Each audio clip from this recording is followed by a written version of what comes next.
السلام علیکم ورحمۃ اللہ وبرکاتہ۔ نحمدہ ونصلی علی رسولہ الکریم، اما بعد فاعوذ باللہ من الشیطان الرجیم، بسم اللہ الرحمن الرحیم۔ ام حسبتم ان تدخلوا الجنة ولما يأتكم مثل الذین خلوا من قبلكم مستهم البأساء والضراء وزلزلوا حتى يقول الرسول والذین آمنوا معه متى نصر اللہ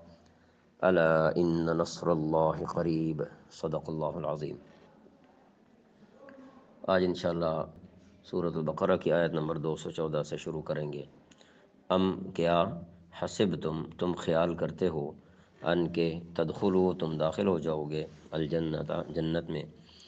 ولما اور جب کہ نہیں، یاتکم آئی تم پر، مثل جیسے، الذین جو، خلو گزرے، من قبلکم تم سے پہلے، مستہم پہنچی انہیں، البأساء سختی، والضراء اور تکلیف، وزلزلوا اور وہ ہلا دیے گئے، حتیٰ یہاں تک کہ، یقول الرسول یقول کہنے لگے، الرسول رسول علیہ السلام، والذین اور وہ جو، آمنوا ایمان لائے، معہ ان کے ساتھ، متی کب، نصر اللہ اللہ کی مدد، الا آگاہ رہو، ان بے شک، نصر اللہ اللہ تعالیٰ کی مدد، قریب نزدیک ہے۔ ام حسبتم ان تدخلوا الجنہ، یہاں مسلمانوں کو خطاب ہے، کیا تم نے یہ سمجھ رکھا ہے کہ تم جنت میں داخل ہو جاؤ گے، یعنی یوں ہی جنت میں داخل ہو جاؤ گی، کوئی اس کے لیے محنت کوشش نہیں کرنی پڑے گی۔ یہ اشارہ ہے، مفسرین کرام نے لکھا ہے اس واقعہ کی طرف کہ ایک صحابی رسول رضی اللہ تعالیٰ عنہ جو ہے مسلمان ہوئے تو ان کے اوپر بہت زیادہ سختیاں آئیں، ان کے چچا نے بہت سختیاں کی ان کے اوپر، تو اس کو اشارہ کرتے ہوئے اس کی طرف یہ بتلایا جا رہا ہے کہ جیسے ان کے اوپر سختیاں آئیں، ایسے ہی اسلام لانے کی وجہ سے اور لوگوں پر بھی سختیاں آ سکتی ہیں، لیکن یہ مشقت آخرت کے مقابلے میں کچھ بھی نہیں ہے۔ آخرت میں اللہ تعالیٰ ایمان کی بدولت جو نعمت عطا فرمانے والے ہیں وہ تو بہت ہی زیادہ ہیں۔ تو باقی تسلی کے لیے یہ بھی بتلا دیا گیا کہ سابقہ لوگ جو ہیں ان کو بھی اسی طرح تکلیفیں دی گئیں، تو لہٰذا ایمان لانے کے بعد تکلیفیں آنا اور اس کے اوپر پھر ثابت قدمی دکھانا، یہ آخرت میں کامیابی کا ایک ذریعہ ہے۔ وَلَمَّا يَأْتِكُمْ مَثَلُ الَّذِينَ خَلَوْا مِن قَبْلِكُمْ، حالانکہ ابھی تمہیں اس جیسے حالات پیش ہی نہیں آئے جیسے ان لوگوں کو پیش آئے تھے جو تم سے پہلے ہو گزرے ہیں۔ آگے بتلایا کہ ان کو کیا حالات پیش آئے، مَسَّتْهُمُ الْبَأْسَاءُ وَالضَّرَّاءُ وَزُلْزِلُوا حَتَّى يَقُولَ الرَّسُولُ وَالَّذِينَ آمَنُوا مَعَهُ، ان پر سختیاں اور تکلیفیں آئیں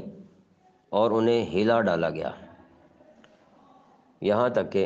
رسول علیہ السلام اور ان کے ایمان والے ساتھی بول اٹھے، متی نصر اللہ، کہ اللہ کی مدد کب آئے گی۔ تو یہاں یہ بات یاد رہے کہ چونکہ اللہ تعالیٰ کے نبی علیہ السلام کی بھی بات ہو رہی ہے اور ایمان والوں کی بھی بات ہو رہی ہے، تو یہ کسی نا امیدی کی بنا پر نہیں، بلکہ اس یقینی امید کے ساتھ کہ اللہ تعالیٰ کی مدد آیا ہی کرتی ہے، جب تکلیفیں آتی ہیں تو ان کے اوپر اللہ تعالیٰ کی مدد یقینی ہے، تو اس یقینی مدد کو کے انتظار میں یہ بات فرمائی گئی کہ وہ وقت کب آئے گا جب اللہ تعالیٰ کی مدد شامل حال ہو جائے گی۔ تو اس کے جواب میں فرمایا گیا، الا ان نصر اللہ قریب، یاد رکھو اللہ تعالیٰ کی مدد نزدیک ہے۔ آیت نمبر 215، یسألونک، وہ آپ سے پوچھتے ہیں، ماذا کیا کچھ، ینفقون وہ خرچ کریں، قل آپ فرما دیجئے، ما انفقتم جو تم خرچ کرو، من خیر مال میں سے، فللوالدین سو ماں باپ کے لیے، والاقربین اور قرابت داروں کے لیے، والیتامى اور یتیموں کے لیے، والمساکین اور مساکین محتاجوں کے لیے، وابن السبیل اور مسافروں کے لیے، وما اور جو تفعلوا تم کرو گے، من خیر کوئی نیکی، فإن اللہ بہ تو بے شک اللہ تعالیٰ اسے، علیم جاننے والا ہے۔ یسألونک ماذا ینفقون، لوگ آپ سے پوچھتے ہیں کہ وہ کیا خرچ کریں، یعنی اللہ تعالیٰ کی رضا کے لیے وہ کیا خرچ کریں، قل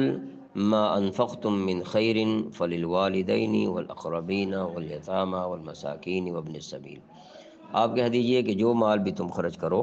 وہ والدین، قریبی رشتہ داروں، یتیموں، مسکینوں اور مسافروں کے لیے ہونا چاہیے۔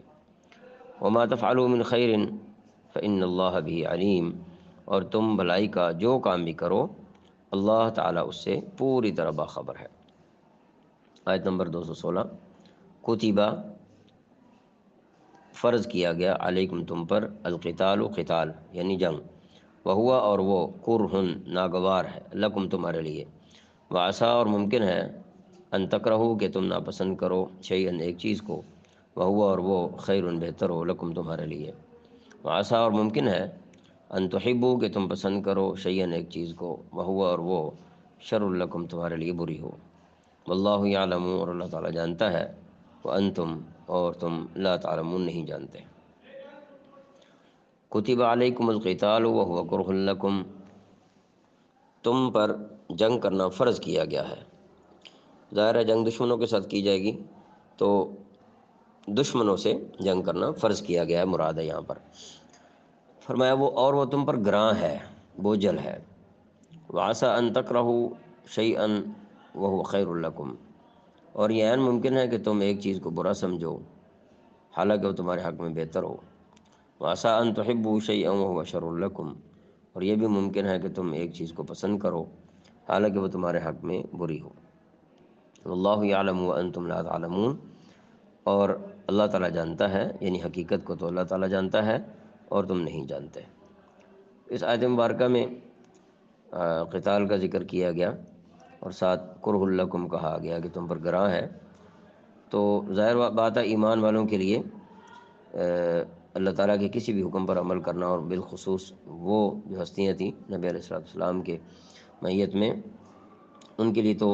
کیا مشکل ہوتا، لیکن طبعی طور پر جو ہے اس طرح کا حکم جو ہے وہ بوجھل اور بھاری ہوتا ہے، اور یہ ممکن ہے کہ یہ یہاں پر اسی بات کا گراں ہونے کا ذکر کیا جا رہا ہے۔ اور پھر ساتھ ہی ایک ضابطہ بھی بیان کر دیا، یہ جنگ کے ساتھ بھی منسلک ہے، اور ویسے بھی عموماً بھی اس سے فائدہ اٹھایا جا سکتا ہے کہ بعض اوقات انسان ایک چیز کو اپنے لیے پسند نہیں کر رہا ہوتا، لیکن اس میں اللہ تعالیٰ نے خیر رکھی ہوتی ہے، اور بعض اوقات کسی چیز کو پسند کر رہا ہوتا ہے اور وہ ہو نہیں رہی ہوتی، تو اللہ تعالیٰ اس کے شر سے ان کو بچا لیتے ہیں، یعنی وہ ان کے لیے شر والی ہوتی ہے، بہتر نہیں ہوتی۔ تو اس لیے انسان کو اسباب کے ساتھ جڑتے ہوئے اللہ تعالیٰ پر بھروسہ کرنا چاہیے، جو ہو رہا ہو اپنی کوشش سے، تو اس کوشش کے بعد اللہ تعالیٰ پر ہی بھروسہ کیا جائے، تو جیسے اللہ تعالیٰ کی طرف سے فیصلہ ہو اس پر اطمینان کا اظہار کیا جائے۔ آیت نمبر 217، یسألونک، وہ آپ سے سوال کرتے ہیں، عن الشہر الحرام، حرمت والے مہینے کے بارے میں، عن سے الشہر الحرام، مہینہ حرمت والا، قتال جنگ، فیہ اس میں، قل آپ فرما دیجئے، قتال جنگ، فیہ اس میں، کبیر بڑا ہے، وصد اور روکنا، عن سبیل اللہ اللہ تعالیٰ کے راستے سے، وکفر اور نہ ماننا، بھی اس کا، والمسجد الحرام اور مسجد حرام، واخراج اور نکال دینا، اہلہ اس کے لوگ، منہ اس سے، اکبر بہت بڑا ہے، عند اللہ اللہ کے نزدیک، والفتنۃ اور فتنہ، اکبر بہت بڑا ہے، من القتل قتل سے، ولا یزالون اور وہ ہمیشہ رہیں گے، یقاتلونکم وہ تم سے لڑیں گے، حتیٰ یہاں تک کہ یردوکم تمہیں پھیر دیں، عن دینکم تمہارے دین سے، ان استطاعوا اگر وہ کر سکیں، ومن اور جو یرتد پھر جائے، منکم تم میں سے، عن سے دینی ہی اپنا دین، فیمت پھر مر جائے، وہو اور وہ،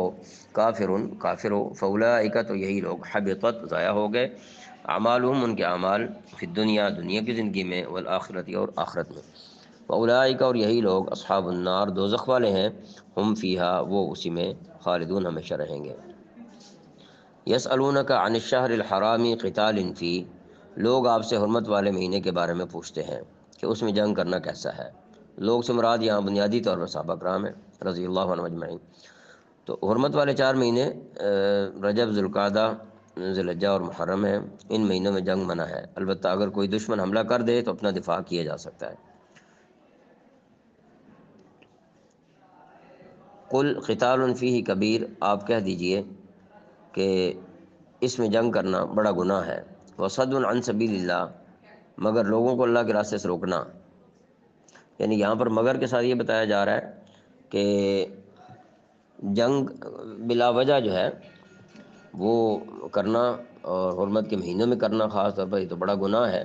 لیکن اس کی طرف دوسری تصویر کا رخ بھی دیکھا جائے تو اللہ کے راستے سے روکنا بھی بہت بڑا گناہ ہے. وہ کفر بھی، اور اس کے خلاف کفر کی روش اختیار کرنا، یعنی اللہ تعالیٰ کے احکام کا صریح اور واضح انکار کر دینا، یہ کوئی معمولی بات تو نہیں ہے. والمسجد الحرام، مسجد حرام پر بندش لگانا، یعنی ان لوگوں نے، مشرکوں نے مسجد حرام سے ذوالقعدہ کے مہینے میں مسلمانوں کو روکا تھا. وَإِخْرَاجُ أَهْلِهِ مِنْهُ أَكْبَرُ عِنْدَ اللَّهِ، اور اس کے باسیوں کو وہاں سے نکال باہر کرنا، جیسے حدیبیہ سے انہوں نے نکال دیا تھا ان کو، مسلمانوں کو، اللہ تعالیٰ کے نزدیک زیادہ بڑا گناہ ہے. وَالْفِتْنَةُ أَكْبَرُ مِنَ الْقَتْلِ، اور فتنہ قتل سے بھی زیادہ سنگین چیز ہے. یعنی اگر مسلمانوں سے غلطی سے لڑائی ہو گئی ہے تو اس کو اتنا اچھال رہے ہیں، اور خوب جان بوجھ کر سب کچھ کرتے ہیں، خود جان بوجھ کر سب کچھ کرتے ہیں. یعنی مسلمانوں سے اگر حرمت والے مہینوں میں مشرکوں کا آدمی مارا گیا غلطی سے، تو اب یہ اس کو بہت اچھال رہے ہیں، لیکن جو کچھ خود اسلام کے خلاف کر رہے ہیں اور مسلمانوں کے خلاف، اس کو وہ بڑا نہیں سمجھ رہے ہیں. اب یہاں پر یہ بات ان کو بتائی جا رہی ہے. وَلَا يَزَالُونَ يُقَاتِلُونَكُمْ حَتَّى يَرُدُّوكُمْ عَنْ دِينِكُمْ إِنِ اسْتَطَاعُوا، اور یہ لوگ یعنی کافر لوگ تم لوگوں سے برابر جنگ کرتے ہی رہیں گے، یہاں تک کہ اگر ان کا بس چلے تو یہ تم کو تمہارا دین چھوڑنے پر بھی آمادہ کر دیں. وَمَن يَرْتَدِدْ مِنْكُمْ عَنْ دِينِهِ فَيَمُتْ وَهُوَ كَافِرٌ، اور اگر تم میں سے کوئی شخص اپنا دین چھوڑ دے اور کافر ہونے کی حالت میں مرے، فَأُولَٰئِكَ حَبِطَتْ أَعْمَالُهُمْ فِي الدُّنْيَا وَالْآخِرَةِ، تو ایسے لوگوں کے اعمال دنیا اور آخرت دونوں میں ضائع ہو جائیں گے. وَأُولَٰئِكَ أَصْحَابُ النَّارِ هُمْ فِيهَا خَالِدُونَ، ایسے لوگ ہمیشہ دوزخ والے ہیں، ایسے لوگ دوزخ والے ہیں اور ہمیشہ اسی میں رہیں گے. اللہ تعالیٰ ہمیں توفیق عطا فرمائے.